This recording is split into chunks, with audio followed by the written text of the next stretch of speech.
Hey, I'm Alvin. And I'm Sid. No one gets all of it right, but Picard's 6th episode gets it right most of the time this time around. Today we review Star Trek Picard, The Impossible Box. Live long and prosper. Engage. On screen. I'm giving it all she's got, Captain. Do it. Photon torpedoes armed and ready to launch. He's dead, Jim. Red alert. Today is a good day to die. I'm a doctor, not a zookeeper. We are Borg. Make it so. Warp speed, now.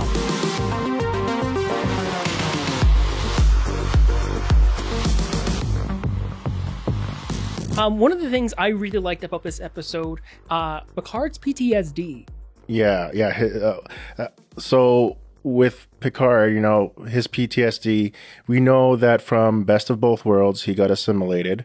And later in First Contact, he went all Ahab. He encountered the Borg Queen. But then later, to this recent episode, we see him where it seems that he's been struggling over the years. Yeah, right? and I feel like, because, he's encountered the Borg numerous times since then. Yeah. But, this was like the first time that he's been on a Borg cube since his assimilation, So Right. I think to be back on a cube, surrounded, versus before where it's just drones, especially now when I feel like, because he's older, right? He's not as young as he used to be. Right? Yeah. He doesn't have a massive crew and a massive ship No. anymore to kind of back him up. He's more vulnerable as given his age, and he doesn't have a crew with him anymore other than his ragtag crew that he has now. Yes, exactly. Yeah. But doesn't have the massive power of the Enterprise anymore, right? Mhm. And Starfleet. So, I think one of the things I really liked is they did the shot they did of, so Picard, has a scene where he's talking to Elnor and Jurati, he's going, they're talking about the Borg, and they do these really tight shots of his face. Mhm. And it's really clear that they're making, they're showing this is a very personal thing. It's very intimate. He says he has a line that he says, the Borg don't change, they metastasize. Yes. They coolly go from system to system and assimilate, right? Yeah.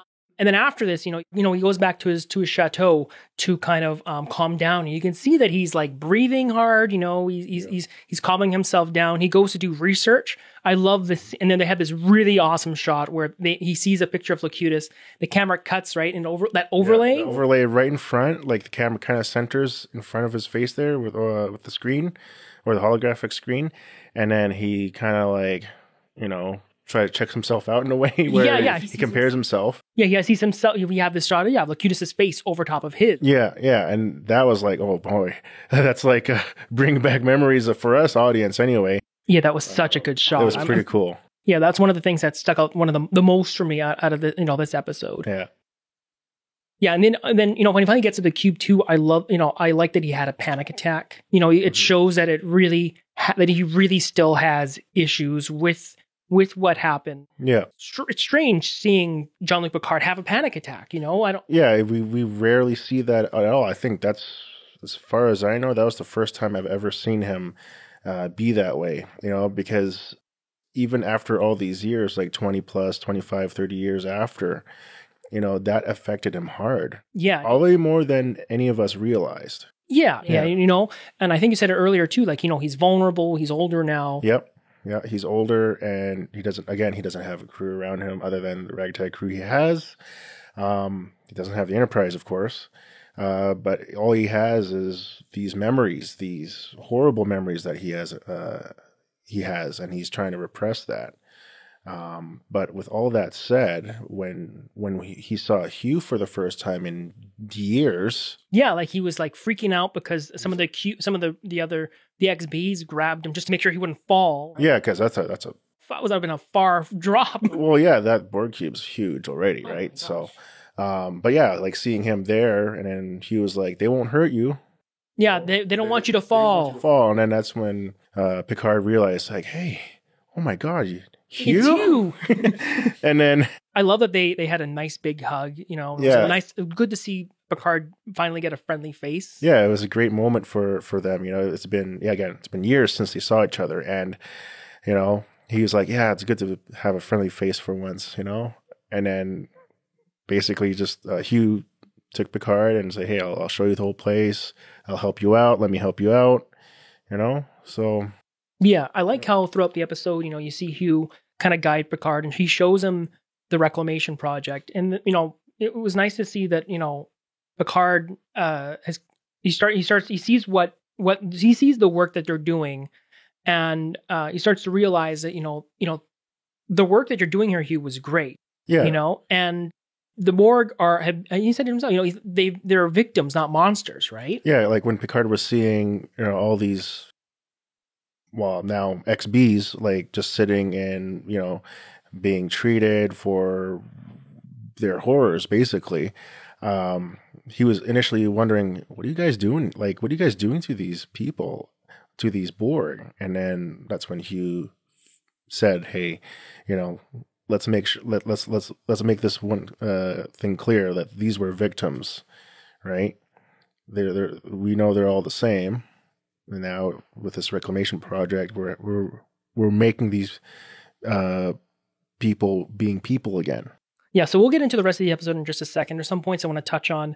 Raffi's still dealing with her abuse issues this episode. We get a really nice scene between her and Rios. I like how Rios seems to care for Raffi. He makes her tea, places a blanket over her. Because it's very. I mean, the first time you see the character, you just know, oh, this is the classic badass character, right? He's gonna be the rough and gruff guy.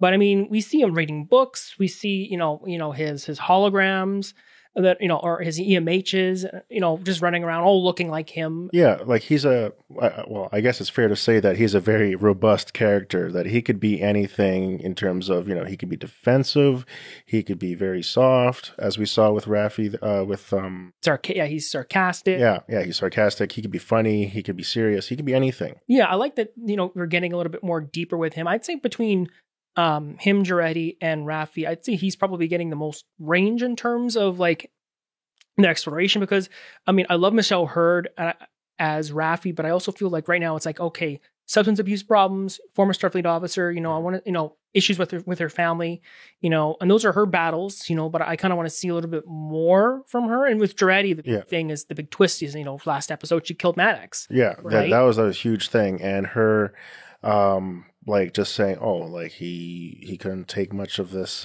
treatment with with all these things that was happening, like the Tal Shiar pretty much got him at this point, Yeah, heart problems. Meanwhile, she actually murdered him.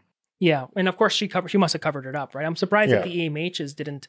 That the EMH didn't actually say anything, because she must have done something to like block that out or erase, delete that memory engram or whatever. Probably, yeah. Yeah.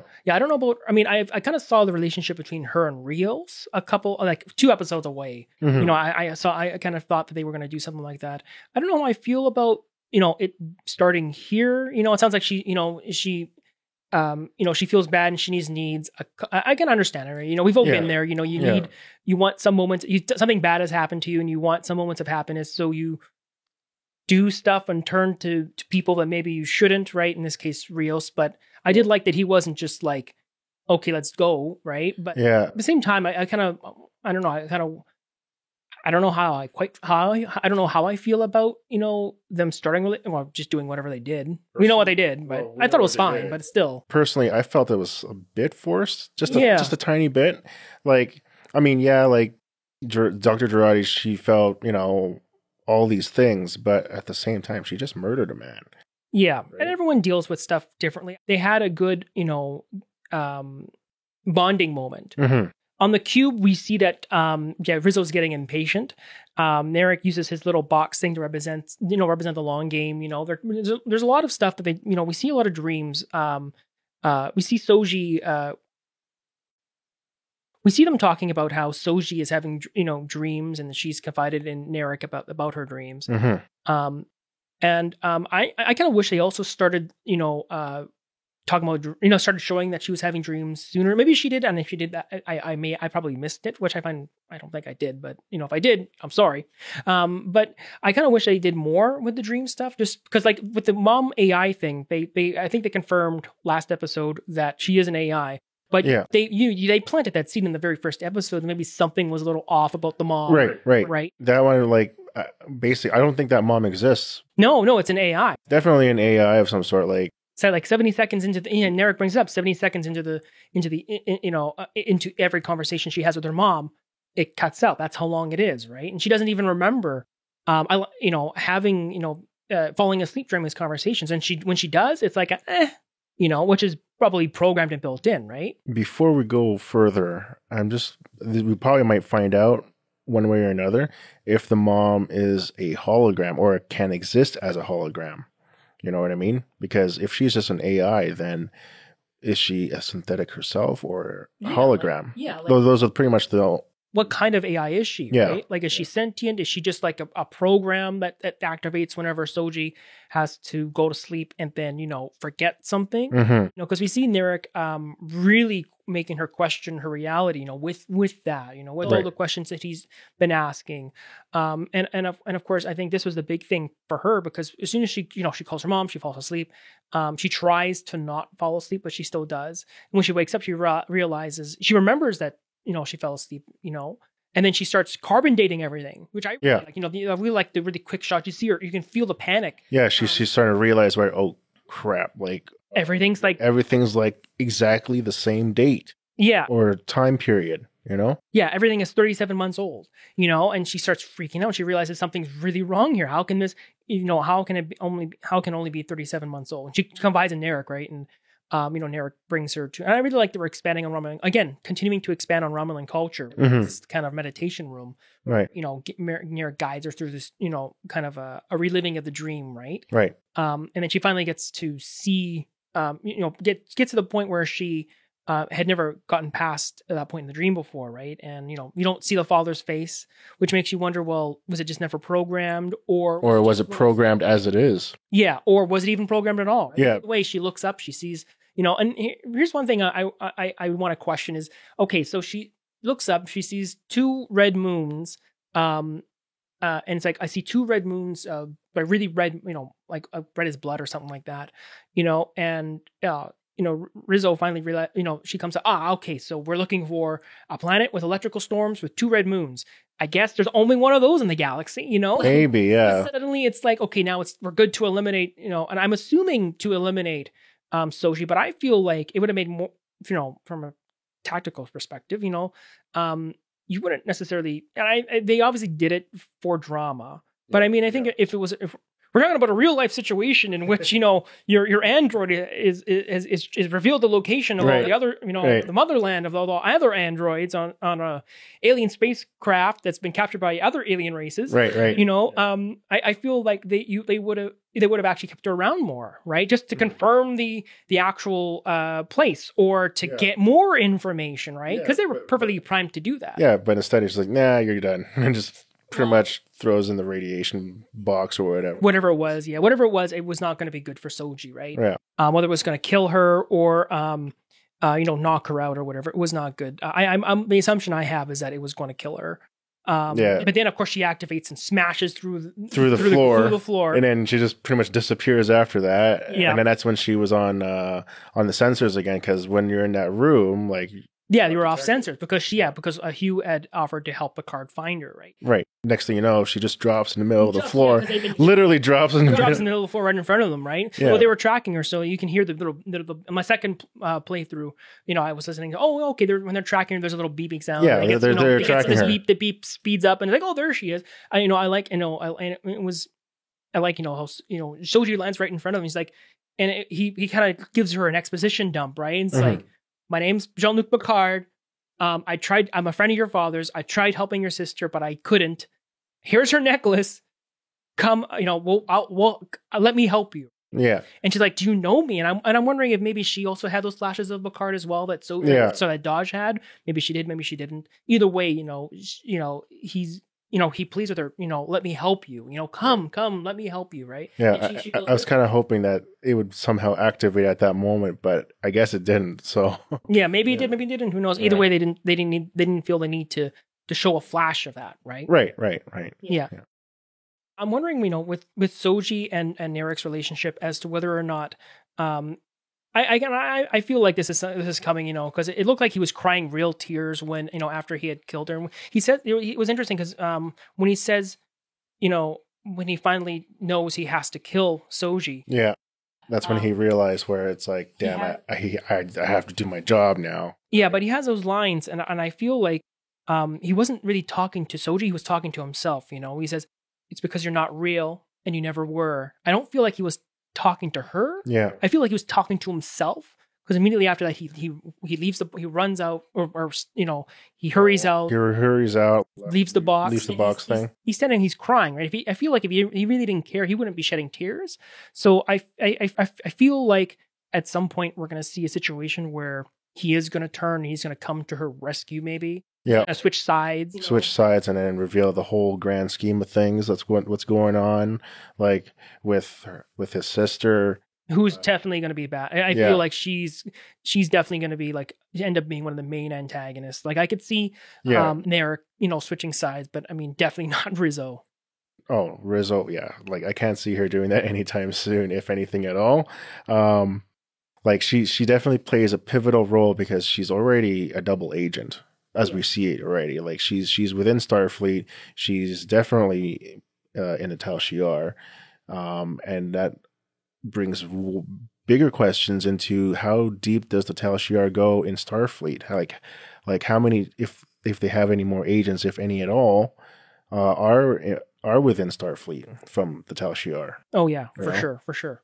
Yeah. So and then with Elnor. Now Elnor too is he's obviously the character who is a little out of place in terms of he was that one character who's out of place in terms of like they doesn't understand the world completely like everybody else does. Well, well, he is very youthful, very young, but very, very skillful in terms of what he does. Yeah. And we've seen that in the previous episodes already. So yeah, and like on the Free Cloud episode, he didn't get an annoying pop up, for example, right? In this episode 2, you can see that he's that fish out of water character, right?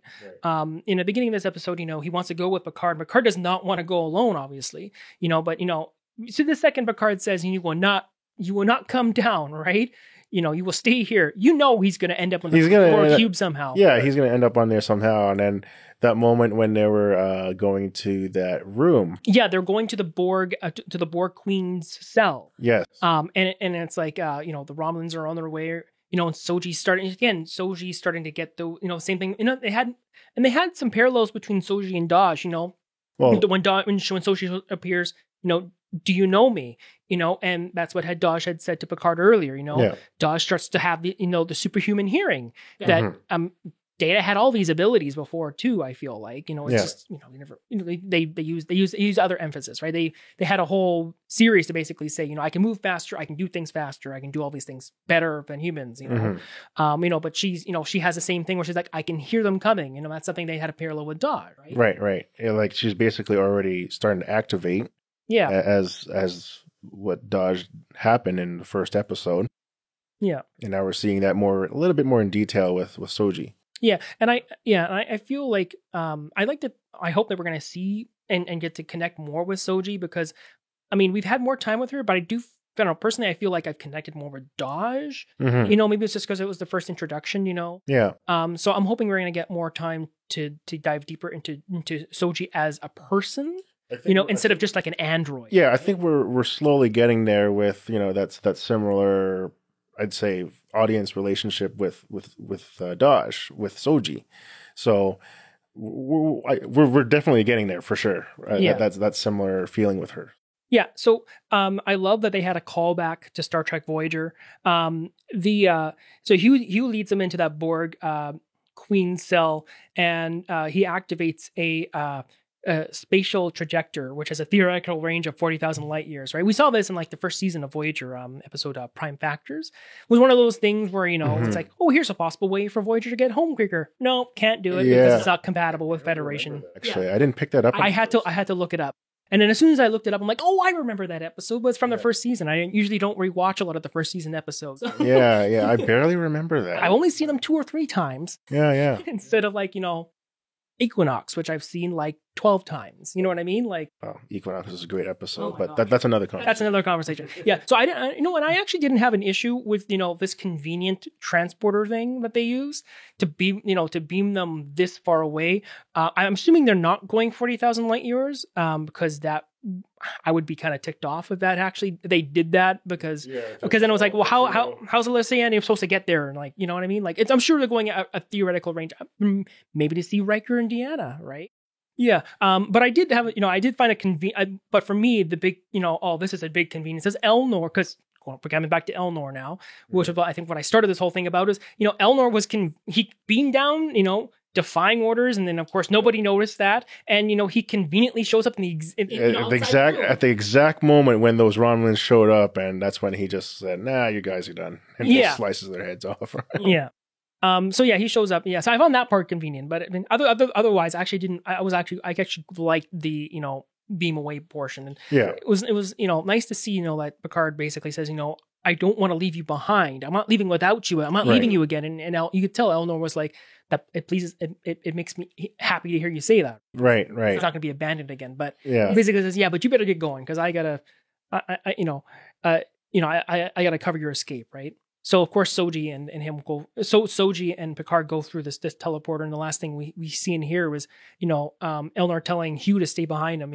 Hugh has to deactivate the portal and then cover up where they went, right? And then presumably Elnor is gonna help protect Hugh. But I love the last line, like choose to live, right?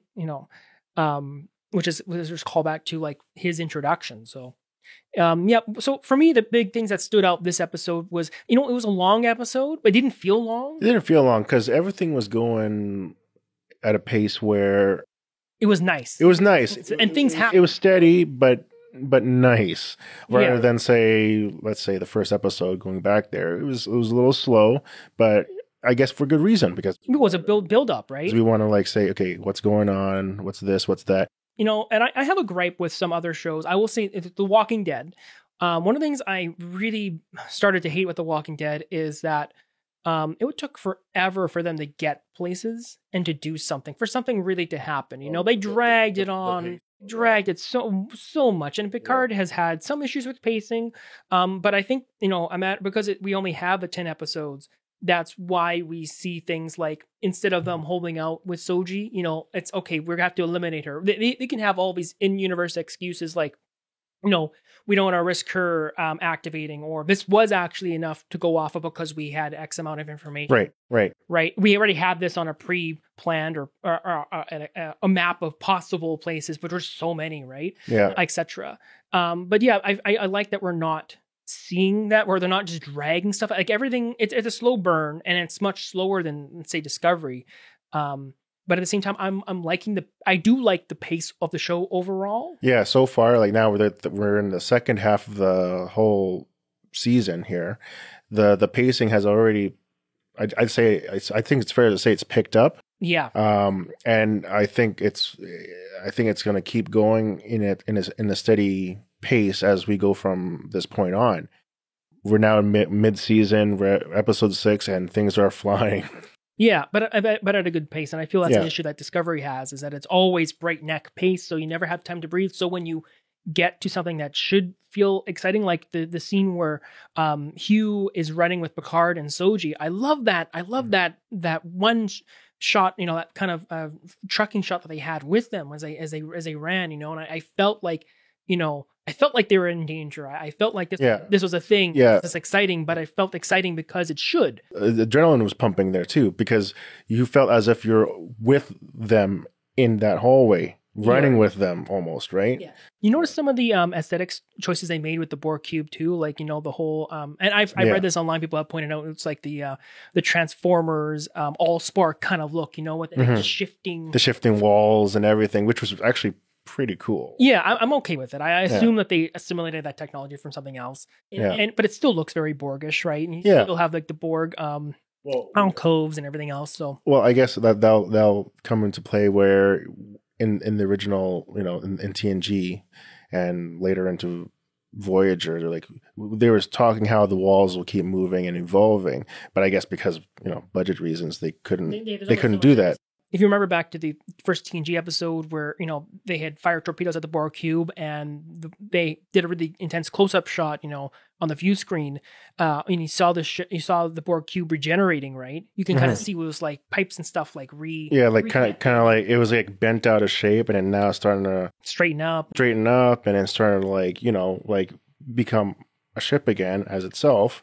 Yeah. And then we now fast forward 30 years later, we see that not only it does that, but also the walls keep shifting, Yeah, keeps I mean, moving. Even if you look at how the Borg cubes and interiors looked in the TNG versus Voyager, and now I thought it was I'm okay with the look. Yeah, and then I think it was a First Contact that made everything more detailed. Yeah. The Borg, and then Voyager carried that over with them after It's that. nice hearing the Borg Queen again. Just even it was just one little like line, like Locutus, but it really makes me excited to see what they do in the next episode. Mm-hmm. Love how they treated Picard's PTSD and how you really felt.